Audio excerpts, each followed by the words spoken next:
Dear student, myself Mohammad Imran Ansari. Dear student, today we will discuss about human genome project. आज हम लोग बात करेंगे ह्यूमन जीनोम प्रोजेक्ट के बारे में बच्चों। तो क्या होता है बच्चों, सबसे पहले आपको मैं बता दूं, डीएनए का जो सीक्वेंस होता है वो डिप्लॉयड होता है। उसके एक सीक्वेंस को बच्चों हम लोग कहते हैं जीनोम।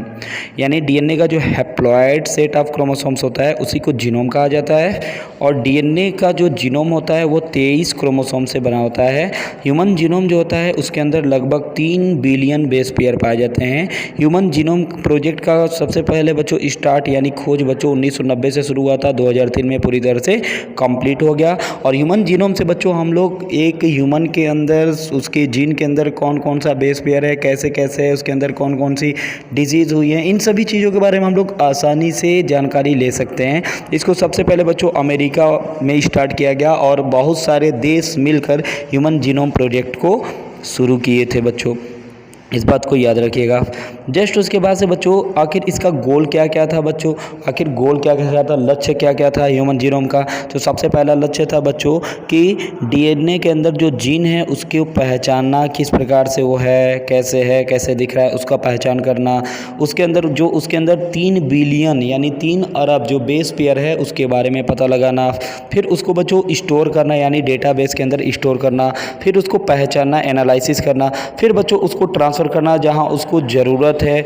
और इसको बच्चों देखिए एथिकल, लीगल और सोशल हर तरीके से इसको मान्य गवर्नमेंट के द्वारा है। ठीक है, जस्ट अब हम लोग बात करेंगे बच्चों, ध्यान से समझते चलिएगा कि इसका किस प्रकार से प्रोसीजर होता है। इसका प्रोसीजर क्या क्या होता है, किस प्रकार से हम लोग बाहर निकालते हैं। देखिए बच्चों, सबसे पहले हम लोग क्या करते हैं, एक कोशिका ह्यूमन के शरीर से निकालते हैं। उस कोशिका से डीएनए को बाहर निकालते हैं। आप देखिए एक मनुष्य है, मनुष्य के शरीर से सेल से डीएनए को बाहर निकाल दिया जाएगा।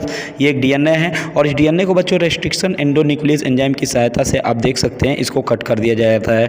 और कट करने के बाद से बच्चों इसको कॉपी तैयार किया जाता है। यहाँ पर देख सकते हैं कि कन्वर्ट द रैंडम फ्रेगमेंट, इसको छोटे छोटे खंडों में काटा जाएगा। फिर बच्चों एक बैक्टीरिया के अंदर इसको डाल के इसकी बहुत सारी कॉपी तैयार कर दी जाती हैं। उसके बाद से अब क्या किया जाएगा, उसको बच्चों उस डीएनए को एक डेटाबेस में यानी एक कंप्यूटर के अंदर पूरी तरह से संरक्षित रख देंगे, यानी आराम से सुरक्षित करके उसको वहाँ पे रख देंगे। अब उसके बाद से क्या होगा, एक दूसरे के ऊपर ओवरलैपिंग कर देंगे, यानी जो डीएनए का फ्रेगमेंट है एक दूसरे के इक्वल ऐसे करके रख देंगे। अब देखेंगे alignment sequence of the computer program, और उसको कंप्यूटर प्रोग्राम के रूप में आप देख सकते हैं। उसमें सारे के सारे बेस पेयर आपको ईजिली दिखाई देने लगेंगे। ए के साथ कौन जुड़ा हुआ है, ठीक है, टी के साथ कौन जुड़ा हुआ है, सी के साथ कौन जुड़ा हुआ है, आपको आसानी से इजीली आपको सब दिखाई देने लगेगा। यहाँ पे भी देख सकते हैं बच्चों आप लोग ह्यूमन जीनोम प्रोजेक्ट में ये महिला है। इस महिला के अंदर आप देखेंगे ये सेल्स है। सेल्स के अंदर से बच्चों क्रोमोसोम्स को बाहर निकाला जाएगा। क्रोमोसोम्स के अंदर से क्रोमोसोम्स मैंने बताया था हिस्टोन प्रोटीन और डीएनए से मिलकर बना होता है। तो हिस्टोन प्रोटीन को छोड़ दीजिए, डीएनए को बाहर निकाल दीजिए। अब इस डीएनए को बाहर, ये देखिए डीएनए को बाहर निकालने के बाद से इसको छोटे छोटे खंडों में तोड़ देंगे रेस्ट्रिक्शन एंडोन्यूक्लियास की सहायता से। और उसके बाद से उसको बच्चों कंप्यूटर के अंदर डेटाबेस में उसको पूरी तरह से इस तरह से स्टोर करके, और हम लोग देखेंगे कि उसके अंदर कौन कौन से बेस पेयर प्रेजेंट हैं और किस किस प्रकार से हैं।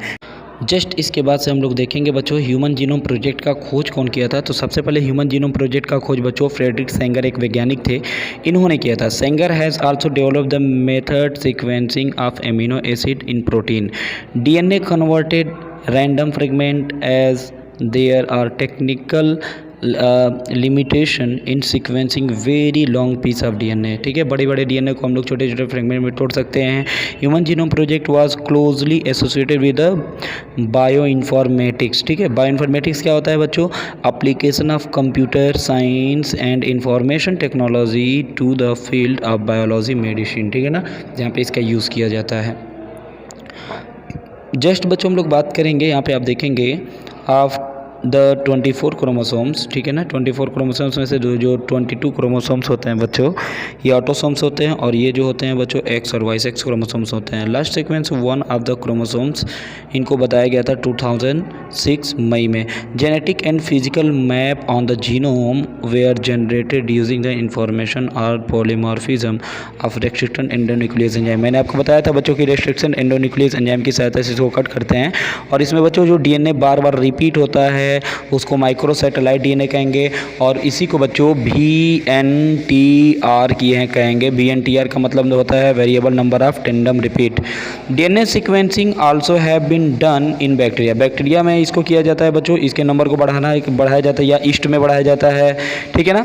जैसे देखिए Caenorhabditis elegans of free living non pathogenic nematodes. ये निमेटोड्स होता है जो कि डीएनए के सीक्वेंस को अगर इसके अंदर डाल दिया जाए तो ये डीएनए के खंडों को और भी ज़्यादा कर देगा, ठीक है। ड्रोसोफिला प्लांट्स, राइस, एरेबिडियोप्सिस, ठीक है, ये सभी के सभी होते हैं जो डीएनए के सीक्वेंस को बढ़ा देते हैं। अब बच्चों ये साइलेंट फीचर आप याद रखिएगा, ये बहुत ही मोस्ट इंपॉर्टेंट है। ह्यूमन जीनोम के अंदर बच्चों 3 बिलियन, ये 3164 मिलियन लिखा है, लेकिन इसको 3 बिलियन बेस पेयर माना जाएगा। टोटल नंबर ऑफ अबाउट 3000, यानी एक जीन के अंदर 30,000 तक इसमें होते हैं बच्चों, ठीक है, base pair. Average gene consist of 3000 base, एक एवरेज जीन रखता है, बट साइज वेरी, लेकिन सबका साइज अलग अलग होता है। लार्जेस्ट नॉन ह्यूमन जीन बच्चों डिस्ट्रॉफिन इसका नाम है, जो कि एक्स क्रोमोसोम से पाया जाता है, जिसके अंदर बच्चों 2.4 मिलियन बेसेस पाए जाते हैं, ठीक है बच्चों। इस बात को सभी लोग याद रखिएगा। आज के लिए इतना ही रहने देते हैं। Thank you for watching this video.